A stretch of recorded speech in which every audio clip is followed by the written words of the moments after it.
Let us imagine results వచ్చేసాయి, ranks వచ్చేసాయి, కానీ అందరూ వారు ఎక్స్పెక్ట్ చేసిన ర్యాంక్ రాదు కదా. సమ్ స్టూడెంట్స్ సెలబ్రేట్ చేసుకుంటారు, సమ్ స్టూడెంట్స్ సైలెంట్గా ఉంటారు, ఏం మాట్లాడకుండా. ఇంకొంతమంది వచ్చి ఆలోచిస్తారు, నాకే ఎందుకు ఇటువంటి ర్యాంక్ వచ్చింది అని. In the case of these 3 students. Hi guys, welcome back to my channel. ఈ వీడియోలో మనం డిస్కస్ చేయబోతుంది not about marks, not about chapters, it's about life after results. అంటే ర్యాంక్ మన లైఫ్ని డిసైడ్ చేయకూడదనే నిజం. లెట్స్ బీ ఆనెస్ట్, ఈ పేపరు మీలో ఉన్న 1 డే పర్ఫార్మెన్స్ మాత్రమే చూపిస్తుంది, కానీ నువ్వెవరో, నీ పొటెన్షియల్ ఎంతో అది ఒక్క పేపర్ మాత్రం డిసైడ్ చేయలేదు.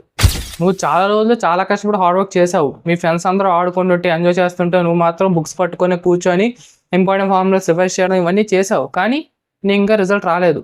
ఇది నిజంగా పెయిన్ఫుల్, కానీ ఈ పెయినే నిన్ను నీ జర్నీలో నెక్స్ట్ లెవెల్ తీసుకెళ్తుంది. ఎందుకంటే ఒక రిజల్ట్ ఫెయిల్ అవ్వడం అంటే అది లైఫ్లో ఫెయిల్ అవ్వడం కాదు, ఒక రిజల్ట్ ఫెయిల్ అవ్వడం అంటే అది నీ లైఫ్ను ముందుకు తీసుకెళ్ళడం. సో రిమెంబర్, రిజల్ట్ని కంట్రోల్ చేయడం, కానీ నీ రియాక్షన్ మాత్రం కంట్రోల్ చేయగలం. లెటెస్ట్ రియాలిటీ, రిజల్ట్ చూసిన తర్వాత సోషల్ మీడియాలో మోస్ట్లీ జరిగే కామెంట్స్ ఏం తెలుసా? కాలేజ్ వాళ్ళు హైయెస్ట్ ర్యాంక్స్ పోస్ట్ చేస్తారు, కానీ నువ్వు అలా స్క్రీన్ చూస్తూ ఉండిపోతావు. అరే నా పేరు ఎక్కడా లేదు, నేనేం చేయలేదు, అసలు నా మొహం ఎలా చూపించుకోవాలనేసి ఫీల్ అవుతావు. కానీ అది ఫెయిల్యూర్ కాదు, అది నీ ఫెయిల్నెస్ కాదు, నీ లైఫ్ని ఆ రిజల్ట్ రీడైరెక్ట్ చేసిందని అర్థం. ఎప్పుడైనా గుర్తుంచుకో, sometimes you lose something good to gain something great. నీ ర్యాంక్ కన్నా పెద్ద నీ జర్నీ, నీ ఎగ్జామ్ కన్నా పెద్ద నీ డ్రీమ్, నీ రిజల్ట్ కన్నా స్ట్రాంగ్ అయింది నీ comeback. And don't be compare others. మీరు మీ రిజల్ట్ని పక్క వాళ్ళతో కంపేర్ చేసుకోకండి. నేను చెప్తుంది ఏ కాంపిటేటివ్ ఎగ్జామ్కైనా యూజ్ అవుద్ది. అంటే ఇప్పుడు ఫర్ సపోజ్ ఇది జేఈకనే కాదు, మీరు వీకెండ్స్ వస్తున్న ఎగ్జామ్కైనా కూడా కొంతమంది వాళ్ళ ఎగ్జామ్స్ని, వాళ్ళ రిజల్ట్స్ని పక్క వాళ్ళతో కంపేర్ చేస్తారు, కానీ ఆ కంపారిజన్ టోటలీ రాంగ్. వాడి స్టోరీ నీకన్నా ముందే స్టార్ట్ అవ్వచ్చు, నీ మీద 1 year ముందే నుంచి ఆ ప్రిపరేషన్ స్టార్ట్ చేయొచ్చు, నువ్వు వాడికన్నా లేట్గా ప్రిపరేషన్ స్టార్ట్ చేయొచ్చు. కానీ ఇప్పుడు నువ్వు ఎక్కడ ఉన్నావు, లాస్ట్ టైం కానీ ఇప్పుడు నువ్వు ఎక్కడ ఉన్నావు, నీ పాయింట్ ఆఫ్ వ్యూలో నీ స్టోరీ లేట్గానే స్టార్ట్ అయింది, కానీ నీ రిజల్ట్ మాత్రం గట్టిగా ఉంటుంది. సరే, రిజల్ట్ వచ్చింది, ర్యాంక్ వచ్చింది, ఇప్పుడు నువ్వేం ఫిక్స్ చేయలేవు, కానీ నువ్వు ఆలోచించాల్సింది ఏంటంటే నెక్స్ట్ స్టెప్ ఏంటి. ఇప్పుడు సపోజ్ మీరు ఒక వీకెండ్ రాశారు, ఆ వీకెండ్లో రిజల్ట్ వచ్చింది, అన్నీ అయిపోయి, నీకు తిట్లు పడ్డాయి, అన్నీ పడ్డాయి, కానీ నువ్వు నెక్స్ట్ స్టెప్ ఏం చేస్తావు అంటే ఎందుకు రాంగ్ అయింది అనేసి మీరు అనలైజ్ చేయాలి. అంతేగాని ఎందుకు నాకు తగ్గిపోయింది అనేసి మీరు ఎంత ఆలోచించినా కూడా ఆ రిజల్ట్ మీరు మార్చలేరు. కాబట్టి నెక్స్ట్ వీకెండ్ మీరు ఎలా ఇంప్రూవ్ చేసుకోవాలి అని ఆలోచించాలి.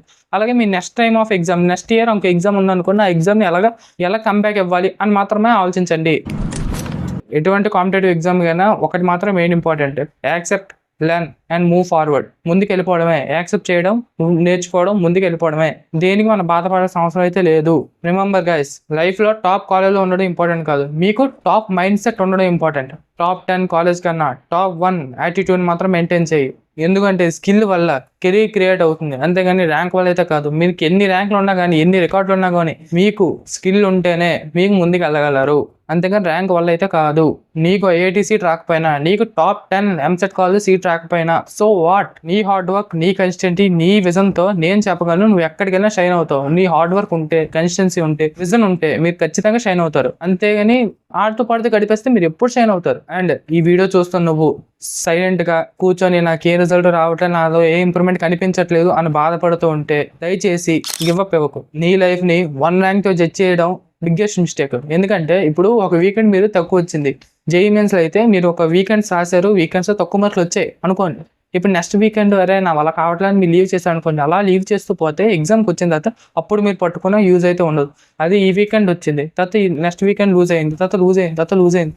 యూజ్ అవుతూ ఉండగా మీరు చదువుతూ ఉంటారు, కానీ ఏదో ఒక టైం మీకు రిజల్ట్ కనిపిస్తుంది. ఓకేనా? ర్యాంక్స్ ఫేడ్ అవుతాయి, నీ మార్క్స్ కూడా మారిపోతాయి, కానీ ఎప్పటికీ మారింది ఏంటంటే నీ హార్డ్ వర్క్ అండ్ నీ బిలీఫ్. సో స్టూడెంట్స్, ప్రామిస్ చేయండి, అన్న రేపటి రిజల్ట్ నాకు ఏదైనా కూడా నేను తీసుకుంటాను, రిజల్ట్ చూసి నేను బాధపడతారు, కానీ అది కొన్నాళ్ళే, వదిలేసి ముందుకు వెళ్ళిపోతాను, కానీ డిప్రెషన్కి వెళ్ళిపోయి నా లైఫ్ని కొంచెం డ్యామేజ్ చేసుకోను అని మీరు ప్రామిస్ చేయండి. ఈ వీడియో కానీ నీకు మోటివేషన్ ఇచ్చిందంటే ఖచ్చితంగా కిందకెళ్ళి లైక్ చేయు, అండ్ కామెంట్స్లో కూడా నాకు చెప్పు నా రిజల్ట్ నన్ను స్టాప్ చేయదన్నా అని. అండ్ మీ ఫ్రెండ్స్కి కూడా షేర్ చేయు, అండ్ సబ్స్క్రైబ్ చేయడం మాత్రం మర్చిపోకు. అండ్ వెళ్ళే ముందు remember guys, you are not your rank, you are your strength.